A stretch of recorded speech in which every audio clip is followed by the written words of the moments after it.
నెల్లూరు ప్రాంత ఏరియాల్లో YCP fire బ్రాండ్‌గా అనిల్ కుమార్ యాదవ్ కనిపిస్తారు. ఆయన జగన్మోహన్ రెడ్డికి అత్యంత సన్నిహిత నేతగా మెలిగారు. 3 ఏళ్ల పాటు జగన్మోహన్ రెడ్డి క్యాబినెట్‌లో కీలకమైన జల వనరుల శాఖ మంత్రిగా పనిచేశారు.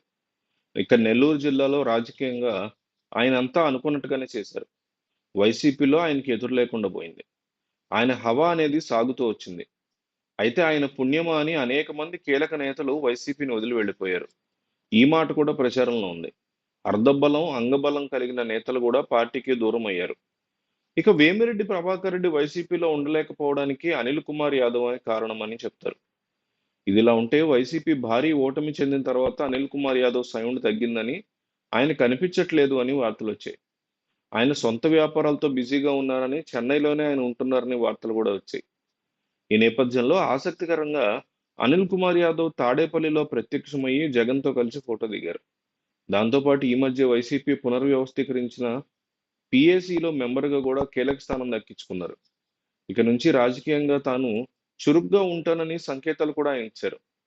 ఈ క్రమంలో ఆయన చాలా కాలం తర్వాత మీడియా మీటింగ్ ఏర్పాటు చేసి మరి నెల్లూరు ఎంపీ వేమిరెడ్డి ప్రభాకర్ రెడ్డి మీద విమర్శలు చేశారు.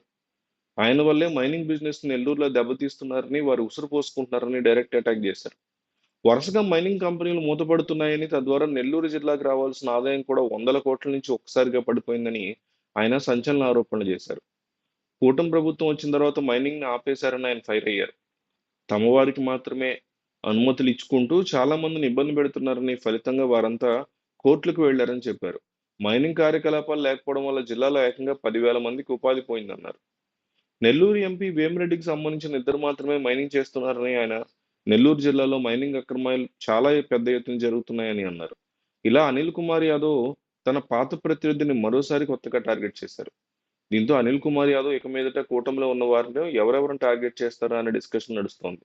వేమిరెడ్డి వంటి వారు ఎప్పుడైనా మనసు మార్చుకుని వైసీపీలో చేరతారనే ప్రచారం కూడా ఉంది. అయితే అలాంటి ఛాన్స్ లేకుండా వారిని ఎప్పటికీ పార్టీ వైపు చూడకుండా అనిల్ కుమార్ యాదవ్ తమ విమర్శలతో టార్గెట్ చేసి మరీ దాడి చేస్తున్నారనేటువంటి మాట ఇంకో పక్క వినిపిస్తూనే ఉంది. ఈ అక్రమ మైనింగ్ వ్యవహారం గురించి ఆయన చాలా విషయాలు బయటపెట్టారు.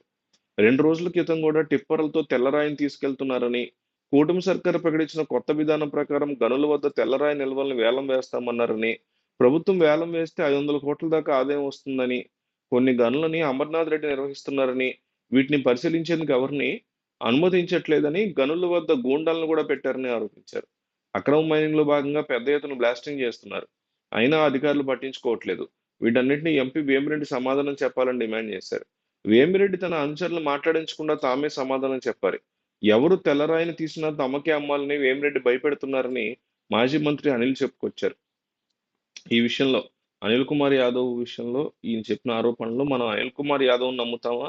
వేమిరెడ్డి ప్రభాకర్ రెడ్డిని నమ్ముతామా? మనం ఎవరిని నమ్ముతాం? జనం ఎవరు నమ్ముతున్నారో కామెంట్ చేయండి.